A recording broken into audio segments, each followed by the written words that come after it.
Hello viewers, কেমন আছেন সবাই? আশা করি সবাই অনেক অনেক ভালো আছেন। রিনি এক্সপ্লেইনসের আরেকটি নতুন ভিডিওতে আপনাদের সবাইকে স্বাগত জানাই। আজকের ভিডিওতে আমরা একটি নতুন সিরিজ নিয়ে এসেছি। সিরিজটির নাম হচ্ছে দ্য টাইরেন্ট শেফ, আর এটি নেটফ্লিক্সে পাবলিশ হয়েছিল বন অ্যাপেটিট ইয়োর ম্যাজেস্টি নামে।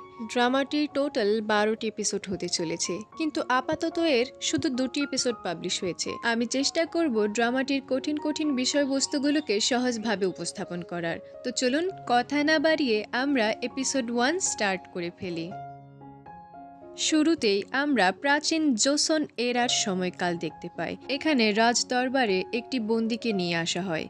এনার নাম হচ্ছে জিয়ন। তিনি আমাদেরকে বলেন যে আমি এখন যার দরবারে আছি তিনি হচ্ছেন জোসন এরার সবচাইতে নিকৃষ্টতম রাজা, আর এনার নাম হচ্ছে লি ই হিয়ন।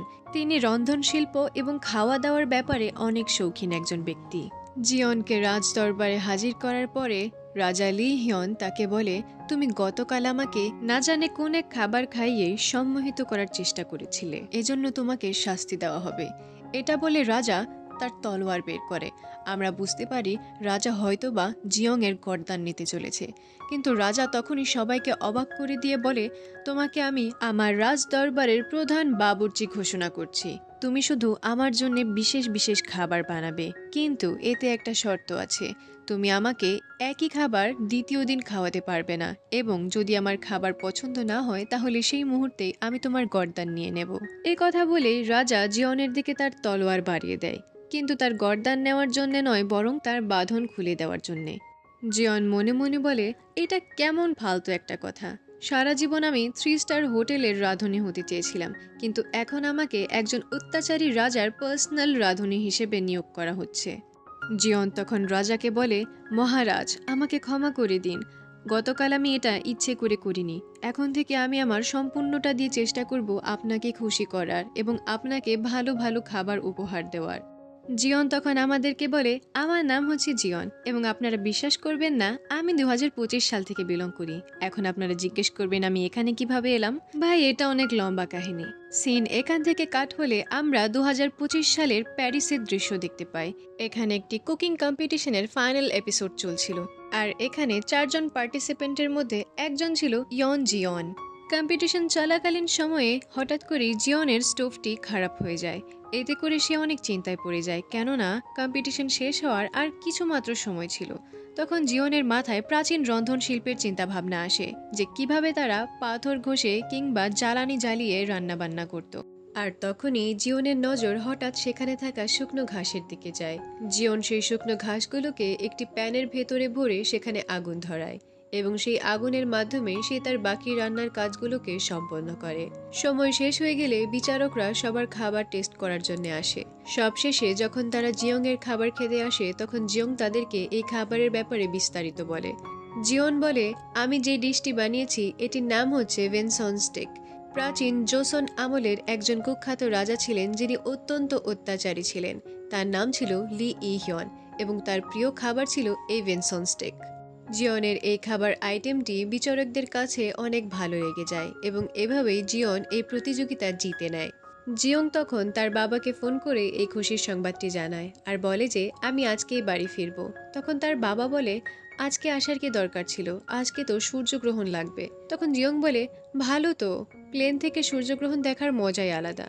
তার বাবা তখন তাকে বলে, আমার একটি বই লাগবে। সোবন ইউনিভার্সিটির প্রফেসর পিয়ার এর কাছ থেকে আমি একটি বুক অর্ডার করেছি, তার নাম হচ্ছে জোসন হিস্টোরিক্যাল রেকর্ড। প্রফেসর তোমার হোস্টেলে এই বইটি ডেলিভারি করে দেবে, তুমি শুধু এটাকে কালেক্ট করে নিয়ে এসো। তখন জিয়ং সেই বুকটিকে কালেক্ট করে প্লেনে উঠে যায়। প্লেনে ওঠার পরে পাইলট অ্যানাউন্সমেন্ট করে যে, সম্মানিত যাত্রীবৃন্দ, আপনারা যদি প্লেনের উইন্ডো থেকে বাইরের দিকে তাকান তাহলে আপনারা সূর্যগ্রহণের একটি মনোরম দৃশ্য দেখতে পাবেন। আশা করছি আপনারা এটিকে উপভোগ করবেন। জিয়ং তখন সূর্যগ্রহণ দেখতে থাকে। এমন সময়ে তার পাশের সিটে বসে থাকা ছেলের হাত থেকে হঠাৎ কফির কাপটি পড়ে যায়। এতে করে তার ড্রেস খারাপ হয়ে যায়। সে তখন দেখে যে পার্সেলটি তার বাবা তাকে নিয়ে যেতে বলেছিল সেই পার্সেলটির উপরেও কফি লেগে গেছে। তখন সে পার্সেলটিকে পরিষ্কার করার জন্য সেটাকে ওয়াশরুমে নিয়ে যায়। বইটি খুলে সে দেখতে থাকে বইটি পুরোপুরি ভিজে গিয়েছে কিনা। সে তখন সেই বইটির উপরে একটি লেখা দেখতে পায়, সেখানে লেখা ছিল মাঙ্গন রক। তখন কৌতূহল বশত সে বইয়ের পেজগুলো খুলে দেখতে থাকে। এখানে সে কুকিং রেসিপিস দেখতে পায়। সে মনে করে এটা হয়তো বা কুকিং বুক হবে। বইয়ের শেষ পেজে সে একটি লেখা দেখতে পায়। সেখানে লেখা ছিল, আমার প্রিয়তমা যেদিন এই লাইনগুলো পড়বে সেদিন সে আমার কাছে চলে আসবে। এই লেখাটি পড়ার সময়ে সেখানে মাঙ্গুন রক লেখাটি প্রজ্বলিত হয়ে ওঠে এবং হঠাৎই প্লেন কাঁপতে শুরু করে। জিয়ং তখন ভয় পেয়ে যায়। সে বুঝতে পারে না এসব কি হচ্ছে। তখন হঠাৎ এখানে বইয়ের লেখাগুলো প্রজ্বলিত হতে শুরু করে আর জিয়ং এই বইয়ের ভিতরে ঢুকে যায়। আমরা দেখতে পাই সে বিভিন্ন পোর্টালের মাধ্যমে ধীরে ধীরে অতীতের দিকে চলে যাচ্ছে। জিয়ং এখানে 2025 সাল থেকে জোসন সময়কালে চলে যায়। এখানে সে শিকারের পেতে রাখা ফাঁদে আটকা পড়ে যায়। এরপর আমাদেরকে রাজা লি হিয়নকে দেখানো হয়। সে এখানে হরিণ শিকার করার জন্য জঙ্গলে এসেছিল। প্রধানমন্ত্রী তখন তাকে বলে, মহারাজ, আমাদের এখন বাড়িতে ফিরে যাওয়া উচিত। কিছুক্ষণের মধ্যে সূর্যগ্রহণ হতে চলেছে। আর এমনিতেও গতকাল আপনার উপরে বিদ্রোহীদের আক্রমণ হয়েছিল। তারা আজও আপনার উপরে আক্রমণ করতে পারে। কিন্তু রাজা তাদের কোনো কথাই শোনে না। অপরদিকে রাজমাতা এ বিষয়ে অনেক চিন্তিত ছিল যে সূর্যগ্রহণের মতো একটি পবিত্র দিনে রাজা কেন শিকার করতে বের হয়েছে এবং বাকি সভাসদরাও এতে অনেক চিন্তিত ছিল। জঙ্গলে রাজা সেনাপতিকে জিজ্ঞেস করে মুখ্য শাহী সচিব সং-জে কোথায় গিয়েছেন। সেনাপতি বলে তিনি গ্যংগে গাময়ং গিয়েছেন কাজের জন্যে। রাজা তখন সকল সৈন্যদের উদ্দেশ্যে ঘোষণা করে যে আজ আমরা গ্যংগে গাময়ং এর দিকে যাব এবং রাস্তায় যে সব থেকে বেশি হরিণের শিকার করতে পারবে তাকে আমি পুরস্কৃত করব। সবাই এতে করে অনেক খুশি হয়ে যায়। সেনাপতি এখানে রাজাকে বলে এটা করা ঠিক হবে না, কারণ সূর্যগ্রহণের মতো শুভ দিনে যদি আপনি এমন কাজ করেন তাহলে দেবতারা আপনাকে লানত পাঠাবে এবং ডাইনির প্রকোপও হতে পারে।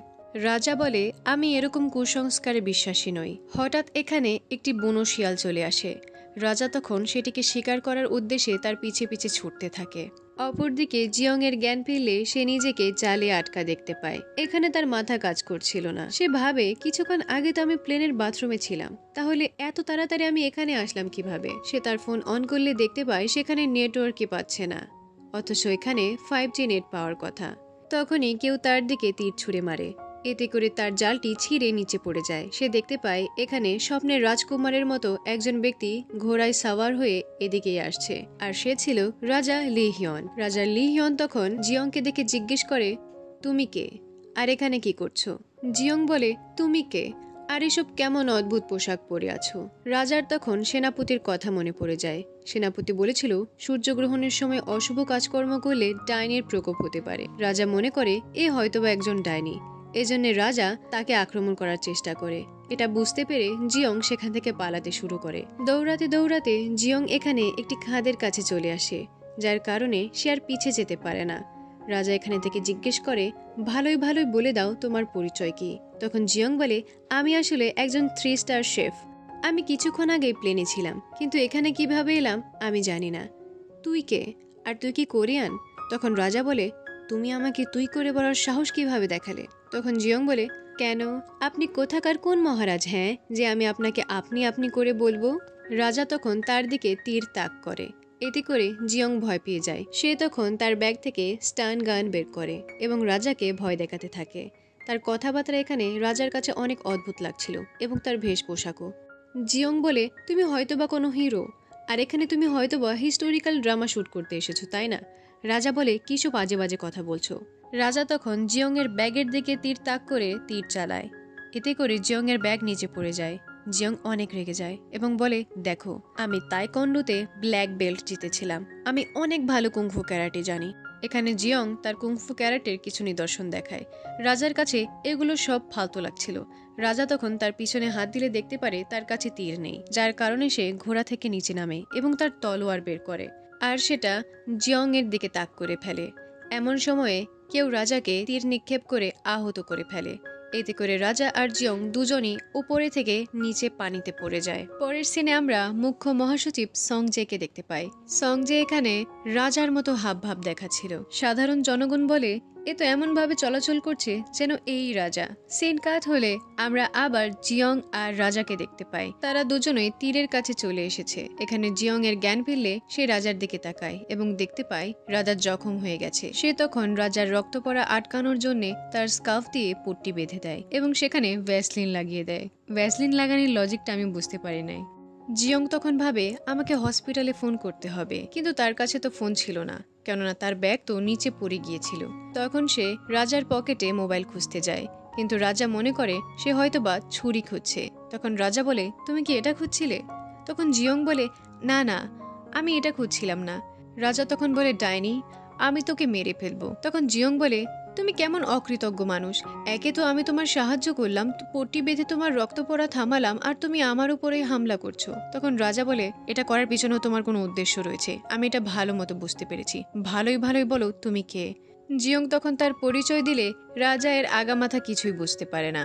তখন রাজা তাকে আক্রমণ করতে যায়, কিন্তু এখানে ধস্তাধস্তিতে জিয়ন তার চাকু কেড়ে নেয় এবং বলে, চাকু কি তুমি একাই চালাতে পারো? আমিও চাকু চালাতে পারি।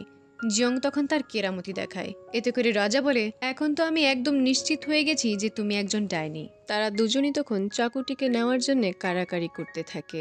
একটি পর্যায়ে জিয়ং আর রাজার মাথা একে অপরের সাথে টক্কর খেয়ে রাজা সেখানেই অজ্ঞান হয়ে পড়ে যায়। এই সুযোগে জিয়ং রাজাকে বেঁধে ফেলে। জ্ঞান ফেরার পরে রাজা যখন দেখে তাকে বেঁধে রাখা হয়েছে, রাজা জিয়ংকে বলে, তোমার এত বড় সাহস, তুমি আমাকে বেঁধেছ?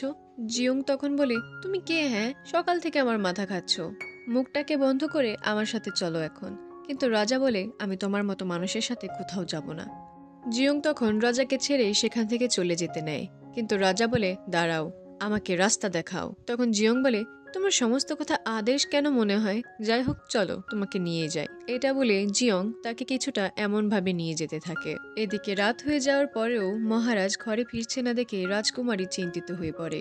তখন সে মনে মনে ভাবে, এটা রাজকুমার জেসাং এর কোনো চক্রান্ত নয় তো? এখান থেকে আমরা 7 বছর আগের দৃশ্য দেখতে পাই, যখন রাজকুমারীকে দাসী হিসেবে মহলে নিয়ে আসা হয়েছিল। তখন রাজকুমার তাকে বলে, আমি তোমাকে প্রথম একটি কোঠায় দেখেছিলাম, তখন তোমাকে কোনো পুরুষ স্পর্শ করেনি। তোমার মা তোমাকে যার কাছে বিক্রি করে দিয়েছিল, তুমি তাকে নিজ হাতে মেরে ফেলেছ। তোমার জীবন নরকের থেকে কম নয়। আমি তোমাকে এই নরকের মতো জীবন থেকে বের করতে পারি। এর বদলে তোমাকে সেই কাজটি করতে হবে যেটা আমি তোমাকে করতে বলবো। সিন এখান থেকে আবার রাজকুমারীর কাছে ব্যাক করে। রাজকুমারী তখন মনে মনে বলে, রাজকুমার জেসাং সঠিক সুযোগের অপেক্ষায় আছে, সে এতটা তাড়াহুড়ো করবে না, হয়তোবা এই কাজটি অন্য কারো। এদিকে রাজকুমারের মহলে এই খবরটি পৌঁছে যায় যে মহারাজ এখনো বাড়িতে ফেরেননি। এতে করে রাজকুমার তার সভাসদদের উদ্দেশ্যে বলে, আমি যদি জানতে পারি রাজকুমারের না ফেরার কারণে তোমাদের মধ্যে কারো হাত রয়েছে, তাহলে কিন্তু মোটেও ভালো হবে না। এটা বলে রাজকুমার একজনের দিকে তাকায়, যে একটু ইতস্তত বোধ করছিল। অপরদিকে জঙ্গলে চলতে চলতে রাজা অনেক ক্লান্ত হয়ে যায়। এতে করে সে জিয়ংকে বলে, আমি অনেক ক্লান্ত হয়ে গেছি, আমার জন্য একমাত্র জল নিয়ে আসো। জিয়ং বলে, দেখো, আমারও পিপাসা পেয়েছে, এত অধৈর্য হলে চলে না। রাজা তখন বলে, তোমার সাহস কি করে হয় জোসনের রাজার সামনে এরকম অভদ্রতা দেখানোর? জিয়ং বলে, তুমি তো তোমার ক্যারেক্টার থেকে বেরিয়ে হচ্ছ না, তুমি কি জুনিয়র আর্টিস্ট নাকি? রাজা বলে, আমার পোশাক দেখে বুঝতে পারছো না যে আমি একজন রাজা? জিয়ং তখন বলে, আরে এরকম পোশাক তো আমরা ভাড়াই কিনে থাকি। তখন রাজা বলে, কি, কেউ আমার পোশাক আশাক ভাড়ায় বিক্রি করছে? তখন জিয়ং বলে, চুপ থাকো, তোমার মাথার স্ক্রু একটু ঢিলা মনে হচ্ছে। রাজা তখন বলে, এমনিতে তুমি আমার উপযুক্ত নও, তারপরেও মহলে যদি আমি ফিরে যাই, আমি তোমার সাথে একটি রাত কাটানো অবশ্যই পছন্দ করব। তখন জিয়ং তার গালে ঠাস করে একটা চড় মারে এবং বলে, কত বড় সাহস, একটি মেয়ের সামনে এরকম অভদ্রতা দেখাচ্ছে। তারা তখন একটি বাড়ির সামনে চলে আসে, কিন্তু সেই বাড়িতে কেউ ছিল না। রাজা বলে, এই জায়গাটির নাম হচ্ছে গোমপিয়ং, আমি প্রায়শই শিকার করার জন্য এই জায়গায় আসি।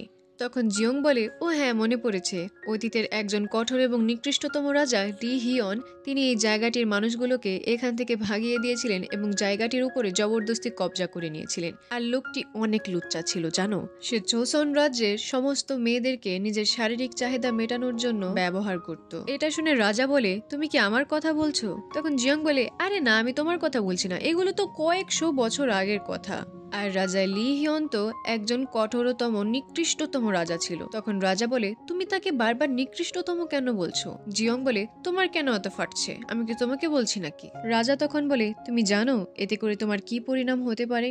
জিয়ন বলে, হ্যাঁ মহারাজ, আমার কোনো সমস্যা নেই, আমি তো জীবনের প্রত্যেকটা দিনকে শেষ দিন হিসেবেই কাটিয়ে দিই। এটা বলে জিয়ন রাজাকে গাছের সাথে বেঁধে দেয় এবং তার পোশাক আশাক পরিবর্তন করে নেয়। তখন হঠাৎই পাশের ঘরে থেকে একটি শব্দ আসে। তারা তখন ভয় পেয়ে যায়। জিয়ং সেখানে পাশের ঘরে গিয়ে চেক করলে দেখতে পায় সেখানে একটি মেয়ে আছে। মেয়েটি তখন জিয়ংকে মারতে থাকে। তখন জিয়ং বলে, তুমি আমাকে মারছো কেন? মেয়েটি তখন বলে, তোমার সাহস কি করে হয় অন্য কারো গৃহে তার অনুমতি ছাড়া ঢোকা এবং তার পোশাক পরিধান করা। এখানে মেয়েটির কথাগুলো জিয়ং এর কাছে অনেক অদ্ভুত লাগে। জিয়ং তখন মেয়েটিকে বলে, এখানে কোনো ডিপার্টমেন্টাল স্টোর কিংবা সুপারমার্কেট আছে? মেয়েটি বলে, এগুলো কেমন ভাষা ব্যবহার করছো তুমি? জিয়ং তখন ভাবে, পাগল হলে নয় একজন হবে, দুজন তো আর পাগল হবে না। আমি কি সত্যি সত্যি জোসন এরায় চলে এসেছি নাকি? যাই হোক, আমাকে আমার ব্যাগ খুঁজতে হবে, আর যদি ব্যাগটি আমি খুঁজে পাই তাহলে আমি এখান থেকে বের হতে পারবো। তখন তাদের দুজনেরই খিদে পেয়ে যায়। মেয়েটি তাকে বলে, চলো আমি তোমার জন্য কিছু একটা বানিয়ে দেই। জিয়ং বলে, আমি খাবার বানাবো, ঠিক আছে। তারা তখন খাবার বানাতে থাকে। এখানে আমরা জানতে পারি মেয়েটির নাম হচ্ছে স গিলগম, আর বয়স মাত্র 18 বছর। খাবার বানানো শেষ হয়ে গেলে জিয়ং তার পকেটে থাকা কেচাপ দিয়ে সেই খাবারটিকে আর একটু সুন্দর বানায়। সে তখন রাজাকে বলে, চলো খেয়ে নাও। রাজা বলে, আমি খাবো, কিন্তু একটা শর্ত আছে। প্রথমে তোমাকে এই খাবারের স্বাদ গ্রহণ করতে হবে। জিয়ং তখন নিজে আগে খাবারটি টেস্ট করে, তারপরে রাজাকে অফার করে। রাজা এখানে খাবারটি খেয়ে বলে, এটা অনেক ঝাল, তুমি কিভাবে খাচ্ছ? জিয়ং বলে, এতটাও ঝাল নয়। তখন পাশে থাকা গিলগামকে বলে, তুমি খেয়ে দেখো তো। গিলগাম খেয়ে বলে, হ্যাঁ এটা প্রচুর ঝাল, কিন্তু ঝাল হওয়ার পরেও এটা খেতে অনেক সুস্বাদু লাগছে। এখানে জিয়ং যখন রাজাকে খাইয়ে দিচ্ছিল তখন তার নিজের মায়ের কথা মনে পড়ে যায়। খাওয়া দাওয়া শেষে রাজা যখন ঘুমিয়ে যায় তখন তারা দুজন পাহাড়ের উদ্দেশ্যে রওনা দেয়। আসলে জিয়ং এর যে ব্যাগটি হারিয়ে গিয়েছিল সেই ব্যাগটি খোঁজার জন্য তারা যাচ্ছিল। মাঝপথে গিলগাম জিয়ংকে বলে, আপনি চাইলে আপনার চুল ধুয়ে নিতে পারেন, এতে করে এর ময়লা দূর হয়ে যাবে। তখন তারা সেখানে নিজেদের চুল ধুয়ে নেয়। অপরদিকে আমরা দেখতে পাই রাজার কাছে তার সৈন্যদল আর সেনাপতি চলে আসে এবং তার বাঁধন খুলে দেয়। তখন রাজা এখানে তার পোশাক পরিবর্তন করে এবং সেনাদেরকে আদেশ দেয় যে একটি বেয়াদব মেয়ে আমার সাথে গুস্তাখি করেছে, তাকে তোমরা বন্দি বানাও। এবং এখানে আরেকটি মেয়ে আছে যে কিনা অনৈতিকভাবে এখানে বসবাস করছে, তাকেও তোমরা খুঁজে বের করো। এটা বলে তারা এই ঘরকে আগুন লাগিয়ে দেয় এবং সেই মেয়েদের খোঁজার উদ্দেশ্যে রওনা দেয়। ওদিকে আবার নদীর কাছে জিয়ং আর গিলগাম তাদের চুল শুকাচ্ছিল। এমন সময় পাশের রাস্তা দিয়ে রাজা এবং তার সৈন্যদল যাচ্ছিলেন। এখানে জিয়ং জানতো না আসলে এগুলো রাজার সৈন্যদল ছিল। সে তাদেরকে বলে, এদিকে তাকান, আমাদেরকে সাহায্য করুন। আর এই সিনটির মাধ্যমেই এপিসোডটি শেষ হয়ে যায়। আমরা বুঝতে পারি জিয়ং খাল কেটে কুমিরকেই ডেকে আনছে। যাই হোক, আমি চেষ্টা করেছি এই ড্রামাটির কঠিন কঠিন বিষয়বস্তুগুলোকে সহজভাবে এক্সপ্লেন করার। আশা করি আপনারা বুঝতে পেরেছেন। ভিডিওটি কেমন লাগলো অবশ্যই কমেন্টে জানাতে ভুলবেন না, এবং ভিডিওটি ভালো লাগলে লাইক করে চ্যানেলটিকে সাবস্ক্রাইব করে আমাদের পাশেই থাকবেন। দেখা হবে এপিসোড 2-তে। ততক্ষণ পর্যন্ত সুস্থ থাকবেন। আল্লাহ হাফেজ।